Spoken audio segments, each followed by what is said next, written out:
स्वागत है सबका। आज हम पढ़ने वाले हैं क्लास 7 की 7वीं की तृतीय पाठ, जिसका नाम है स्वावलंबनम। इससे पहले हम लोग इस चैप्टर की रीडिंग कर चुके हैं। अभी हम इसका भावार्थ को जानेंगे।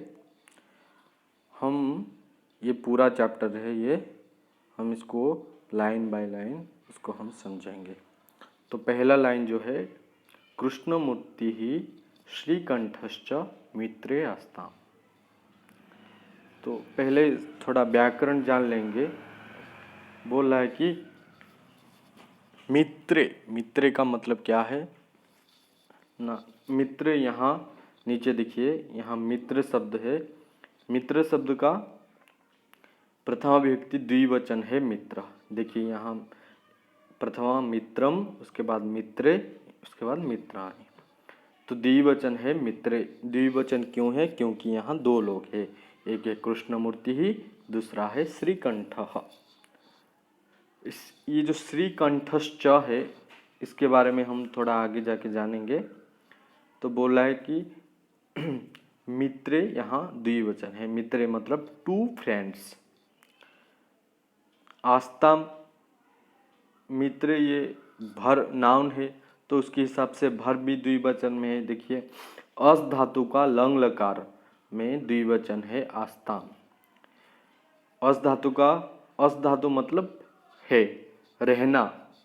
तो उसका लंग लकार अतीत काल में क्या होगा? है। कौन है?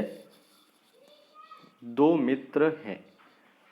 यहाँ रहना है, उसको लंग लकार पास्ट टेंस में करेंगे तो होगा थे।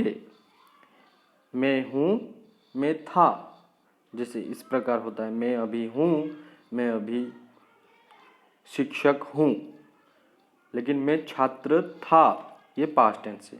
उसी प्रकार यहाँ पास्ट टेंस है, इसलिए दो मित्र थे। इसका एकवचन क्या होता है? आसित।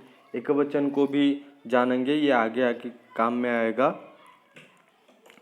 तो श्रीकंठः कृष्णमूर्ति ही मित्रे आस्ताम। ये और थोड़ा जानेंगे। श्रीकंठश्च में बोला था, तो श्रीकंठश्च में क्या होता है? श्रीकंठः एंड च, ये दोनों मिलके श्रीकंठश्च होता है। च के बारे में हम क्लास 6 में पढ़े थे। च मतलब आंड होता है, और च का प्रयोग कैसे होता है उसके बारे में थोड़ा जानेंगे। देखिए लिखा हुआ है, संस्कृत भाषायां च इति योजक शब्दः अन्ते भवति। योजक मतलब कंजक्शन। जैसे इंग्लिश में होता है एंड, बट, इफ, उसी तरह संस्कृत में च ये एक कंजक्शन है, ये एक योजक शब्द है। तो च कहाँ होता है? च अंत्य होता है, मतलब लास्ट में होता है। जैसे इंग्लिश में बीच में होता है I and my father, me and my father, ऐसे बीच में होता है। लेकिन संस्कृत में ये लास्ट में होता है। देखिए आगे थोड़ा नीचे आइए, क्या लिखा हुआ है यहाँ तो क्या है? हिंदी भाषायां कैसे होता है ना, कृष्णमूर्ति और श्रीकंठ। आंग्ल भाषायां कैसे होता है ना, कृष्णमूर्ति एंड श्रीकंठ। लेकिन संस्कृत में क्या होता है? कृष्णमूर्ति ही श्रीकंठः च। तो क्या हुआ? कृष्णमूर्ति ही श्रीकंठश्च। यहाँ फिर से देखिए संधि हुआ है, श्रीकंठः एंड च। यहाँ जो विसर्ग है श्रीकंठ के लास्ट में, जो विसर्ग है उस विसर्ग का क्या गया है? संधि के बाद उसका स हो गया है तालव्य स, और दोनों मिलके हुआ है श्रीकंठश्च। तो क्या हुआ? कृष्णमूर्ति एंड श्रीकंठ मित्रे आस्ताम, वी आर टू फ्रेंड्स। ये दोनों मित्र थे, ये दोनों फ्रेंड थे, ये दोनों बंधु थे। कौन? न कृष्णमूर्ति ही एवं श्रीकंठ। तो श्रीकंठस्य पिता समृद्धः आसीत्। समृद्ध माने धनिकः। यहाँ देखिए समृद्ध माने धनिकः। तो श्रीकंठस्य पिता, दो मित्र थे, एक है कृष्णमूर्ति और दूसरा है श्रीकंठ। तो श्रीकंठस्य पिता धनिकः, धनिकः मतलब रिच पीपुल, आसित। आसित के बारे में मैंने पहले बोला था, ये आएगा, ये पास्ट टेंस में है, जिसका मतलब है था। कौन था? श्रीकंठस्य पिता, श्रीकंठ का पिता था, क्या था? न समृद्धः धनिकः आसीत्। तो श्रीकंठ का पिता जो है वो धनी था। आगे देखिए, तस्मिन् विशाले भवने चत्वारिंशत् स्तंभाः आसन्। तो भवनम मतलब गृहम। यहाँ देखिए, विशाले भवने, यहाँ क्या हुआ है? भवने ये विशेष पद है और विशाले ये विशेषण पद है। तस्मिन विशाले, तस्मिन मतलब उसमें, उसमें मतलब किसमें? उसमें मतलब उस विशाल भवन में। विशाल मतलब विस्तृत है, ह्यूज। भवन मतलब गृह है। तो उस विशाल भवन में, उस विशाल घर पर चत्वारिंशत्, थोड़ी दिन पहले हम संख्या पढ़े थे, वहाँ चत्वारिंशत् का मतलब क्या था? न 40, चत्वारिंशत् माने 40। तो तस्मिन् विशाल भवने चत्वारिंशत् स्तंभः, स्तंभः मतलब पिलर्स। जैसे जब हम लोग घर बनाते हैं तो पहले पिलर बनाते हैं, उसके बाद वॉल बनाते हैं, उसके बाद जाके छत। तो पिलर्स मतलब खंबे, खंबा मतलब स्तंभा। तो तस्मिन् विशाल भवन, उसी विशाल भवन में चत्वारिंशत् स्तंभः, 40 खंबे। आसन, यहाँ देखिए आसन था हमारा पहला, आसीत, आस्ताम, आसन। एक वचन के लिए आसित जो था, धनिकः आसित, कौन था? ना श्रीकंठ का पिता था। उसके बाद कौन दोनों थे? ना कृष्णमूर्ति और श्रीकंठ थे, दो लोग थे, इसीलिए द्विवचन का प्रयोग किया गया आस्तम। अभी क्या है? चत्वारिंशत् स्तंभः, यहाँ 40 खंबे हैं, 40 बहुवचन है, इसलिए यहाँ आसन का प्रयोग हुआ है। तो उस विशाल भवन में क्या थे? ना 40 खंबे थे। क्वेश्चन इस प्रकार आएगा, तस्मिन् विशाले भवने, तस्मिन् विशाले भवने के आसन, न तस्मिन् विशाल भवने स्तंभः आसन्। तस्मिन् विशाल भवने कति स्तंभः आसन्? न तस्मिन् विशाल भवने चत्वारिंशत् स्तंभः आसन्। उसके बाद बोला है, तस्य अष्टादश प्रकोष्ठेषु 50 गवाक्षाः, 44 द्वाराणि, 37 विद्युत व्यजनानि च आसन्। फिर से देखिए, आसन, आसन मतलब था, क्या था? न तस्य अष्टादश प्रकोष्ठेषु। पहले हमें बताया कि उस घर पर, उस विशाल भवन पर चत्वारिंशत् स्तंभः, 40 खंबे थे। और क्या क्या था? न तस्य अष्टादश प्रकोष्ठेषु, उस घर में अष्टादश प्रकोष्ठाः आसन्। देखिए, तस्य श्रीकंठस्य भवने अष्टादश प्रकोष्ठाः आसन्। उसके बाद 50 गवाक्षाः आसन्। उसके बाद 44 द्वाराणि आसन्। उसके बाद 37 विद्युत व्यजनानि च आसन्। और क्या क्या था? न तस्य अष्टादश प्रकोष्ठेषु, उस अष्टादश प्रकोष्ठ में, अष्टादश मतलब 18, यहाँ देखिए अष्टादश मतलब 18, अष्ट मतलब 8, दश मतलब 10, मिलके हुआ 18। तो तस्य अष्टादश प्रकोष्ठेषु, उस अष्टादश प्रकोष्ठ में 50 गवाक्षाः, उसके बारे में आगे जाए तो क्या बोला है कि श्रीकंठस्य गृहे कति प्रकोष्ठाः आसन्? न अष्टादश प्रकोष्ठाः आसन्। प्रकोष्ठाः मतलब रूम्स, कमरे। तो पहले हम जाने कि तस्य गृहेषु अष्टादश प्रकोष्ठाः मतलब 18 कमरे थे। और क्या था? 50 गवाक्षाः। गवाक्षाः माने क्या है? गवाक्षाः माने वातायनानि, वातायनानि माने विंडोज, क्या है? खिड़की। तो तस्य गृहेषु 50 गवाक्षाः, 50 मतलब 50। तो कितने गवाक्षाः थे? ना 50। गवाक्षाः मतलब वातायनानि, संस्कृत में हम वातायनानि बोलते हैं, इंग्लिश में बोलते हैं विंडोज। और क्या था? 44 द्वाराणि, द्वाराणि आप लोग जानते हैं, डोर्स। कति द्वाराणि आसन्? न 44, चतुः मतलब 4, 44 मान ले 40 इक्वल टू हुआ 44। तो उस भवन में 44 द्वाराणि आसन, 44 द्वार थे। और क्या था? अर्थात 37 विद्युत व्यजनानि। षट त्रिंशत् माने षट माने 6, त्रिंशत् माने 30, मतलब 36। 36 क्या दे? विद्युत व्यजनानि। विद्युत व्यजनम मतलब फैन, फैन पंखा, पंखा विद्युत में चलता है, इसलिए उसको हम विद्युत व्यजन बोलते हैं। और जो एक है कर व्यजनम, हाथ में जो व्यजन चलता है, हाथ का पंखा, उसको हम कर व्यजनम बोलते हैं। और जो बिजली में चलता है उसको हम विद्युत व्यजनम बोलते हैं। तो इसी प्रकार तस्य गृहे क्या क्या था? अष्टादश प्रकोष्ठेषु 50 गवाक्षाः आसन्, मतलब 50 खिड़की, 44 द्वार और 36 विद्युत व्यजनानि यानी कि फैन थे। ओके, क्या क्या थे पता चल गया।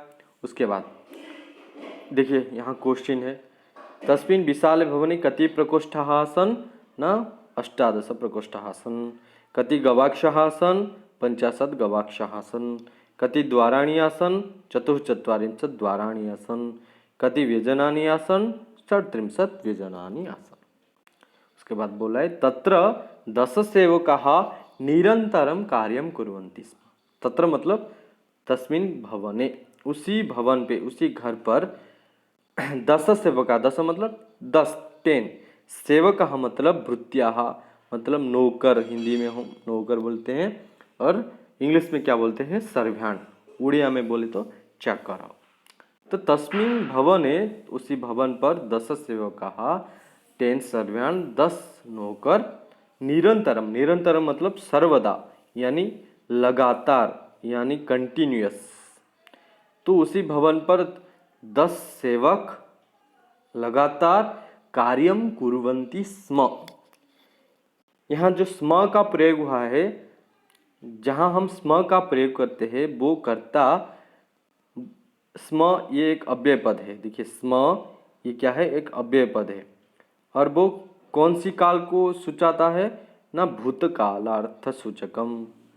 वो भूतकाल मतलब पास्ट टेंस को, जिस क्रिया में हम स्म जोड़ देंगे वो पास्ट टेंस को हमें इंगित करता है, सूचित करता है। तो क्या हुआ ना, तत्र उसी भवन पर 10 सेवकाः निरंतरम लगातार कार्यम कुर्वन्ति स्म, काम करते थे। यहाँ देखिए कुरु धातु का लट लकार में क्या होता है? करोति, कुरुतः, कुर्वन्ति। तो कुर्वन्ति है, ये जो है ये लट लकार मतलब प्रेजेंट टेंस, वर्तमान काल में है। लेकिन जब यहाँ स्म का प्रयोग किया गया तो ये पास्ट टेंस में हो गया। तो के कार्यम कुर्वन्ति? न सेवकाः कार्यम कुर्वन्ति। कति सेवकाः कार्यम कुर्वन्ति?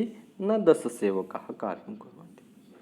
तो यहाँ तक हमें पता चला कि श्रीकंठ का परिवार कैसा था ना। पहले बोला श्रीकंठ का पिता धनी था, उसके भवन में 40 खंबे थे। फिर बोला कि उसके घर पर 18 कमरे थे, उसके बाद 50 खिड़कियां थे, उसके बाद 44 द्वार थे और 36 पंखे थे। और उसके घर पर 10 नौकर लगातार काम करते थे। ये था हमारा श्रीकंठ। अभी हम कृष्णमूर्ति के बारे में जानेंगे। 2 मित्र थे, एक था कृष्णमूर्ति, दूसरा था श्रीकंठ। श्रीकंठ के बारे में हमें पता चल चुका है। अभी कृष्णमूर्ति के बारे में जानेंगे। बोल रहा है परम कृष्णमूर्ते है माता पिता च निर्धनो कृषक दंपति। परम, परम माने किंतु, परम ये एक अव्यय पद है, परम माने किंतु, किंतु कृष्णमूर्ते है, यहाँ ध्यान देंगे, यहाँ है, यहाँ नीचे है, यहाँ ध्यान देंगे। बोल रहा है कि कृष्णमूर्ति है, इसका पद का क्या है परिचय है? बोल रहा है कि कृष्णमूर्ति शब्द है, कौन सा शब्द है? कृष्णमूर्ति शब्द है। कृष्णमूर्ति शब्द का षष्ठी विभक्ति, देखिए यहाँ देखिए, षष्ठी विभक्ति एकवचन है कृष्णमूर्ति। षष्ठी विभक्ति का अर्थ है का, यानी उड़िया रे कहले र, कहा र ना कृष्णमूर्ति र। तो कृष्णमूर्ति का माता पिता च, माता पिता च, च का मतलब आंड। पहले हम जाने थे कि च लास्ट में लगता है बाद में, तो माता पिता च, माता माने फादर, मदर, पिता माने फादर। कृष्णमूर्ति का माता एवं पिता निर्धनौ, यहाँ जो निर्धनौ है ये द्विवचन है। जैसे बालकः बालकौ बालकः, उसी तरह निर्धनः निर्धनो निर्धनः। निर्धनो क्यों है? क्योंकि यहाँ दो लोगों को सूचा रहा है, माता और पिता, इसीलिए यहाँ निर्धनो द्विवचन में है। तो उसके माता पिता निर्धन थे और क्या थे? कृषक दंपति। कृषक दंपति मतलब दंपति माने पति ही एवं पत्नी च दंपति। पति और पत्नी दोनों को हम मिलाएंगे तो उसको हम दंपति बोलते हैं। कपल जिसको बोलते हैं हिंदी इंग्लिश में, हस्बैंड एंड वाइफ दोनों को मिलाएंगे तो कपल। तो कपल को संस्कृत में बोलते हैं दंपति। कौन सा दंपति थे? ना कृषक दंपति, फार्मर, उसका पिता और माता फार्मर थे दोनों, इसलिए वो कृषक दंपति थे। तो किस प्रकार क्वेश्चन बनेगा? ना को निर्धनो आस्ताम, ओके, को निर्धनो आस्ताम, को न कृष्णमूर्ते है माता पिता च निर्धनो आस्ताम। यहाँ माता पितर हुआ है, माता पिता च निर्धनो। को निर्धनो कृषक दंपति, यहाँ देखिए कृष्णमूर्ति है माता पिता च निर्धनो कृषक दंपति। ओके, तो कृष्णमूर्ति का जो माता और पिता थे वो दोनों निर्धन और कृषक दंपति थे। और क्या था? तस्य गृहम, तस्य मतलब उसका, उसका मतलब किसका जानेंगे आगे। तस्य गृहम आडंबर विहीनम साधारणम च आसीत्। तो देखिए तस्य, तस्य माने कृष्णमूर्ति है, उसका, उसका मतलब किसका? ना कृष्णमूर्ति है। उस कृष्णमूर्ति का गृहम घर, आडंबरम, आडंबरम मतलब आडंबर विहीनम आसीत्। आडंबर माने वैभव दर्शनम। वैभव मतलब जिस घर में सोफा हो, फ्रिज हो, टीवी हो, वॉशिंग मशीन हो, अगर किसी घर पर ये सब हो तो हम बोलेंगे वो घर आडंबर युक्त है। अगर ये सब नहीं है तो आडंबर विहीन है। तो कृष्णमूर्ति का जो घर था वो आडंबर विहीन था और साधारणम च आसीत्, साधारण था। यहाँ जो साधारणम च है, यहाँ संधि विच्छेद करेंगे तो साधारणम प्लस च, साधारणम, बाद में क्या है? अनुस्वार है, साधारण अनुस्वार, साधारणम च। यहाँ भी च लास्ट में लगा हुआ है क्योंकि दो शब्द है, आडंबर विहीनम और साधारण। तो उसका घर आडंबर विहीन और साधारण था। किसका घर? कृष्णमूर्ति का घर। बोला है कृष्णमूर्ति है गृहम कीदृशम आसीत्, न कृष्णमूर्ति है गृहम वैभवम नासीत्, तस्य गृहम सामान्यम आसीत्। या फिर ऐसे हम बोलेंगे कृष्णमूर्ति है गृहम आडंबर विहीनम साधारणम च आसीत्। तो ये कृष्णमूर्ति का परिचय है। ओके, हम पहले श्रीकंठ का परिचय जाने और उसके बाद कृष्णमूर्ति का परिचय जानेंगे। तो नेक्स्ट क्लास में हम जानेंगे कि कैसे स्वावलंबनम, कैसे आत्मनिर्भर बनना हमारे लिए सुखदायी होता है, उसके बारे में हम अगली क्लास में जानेंगे। Thank you.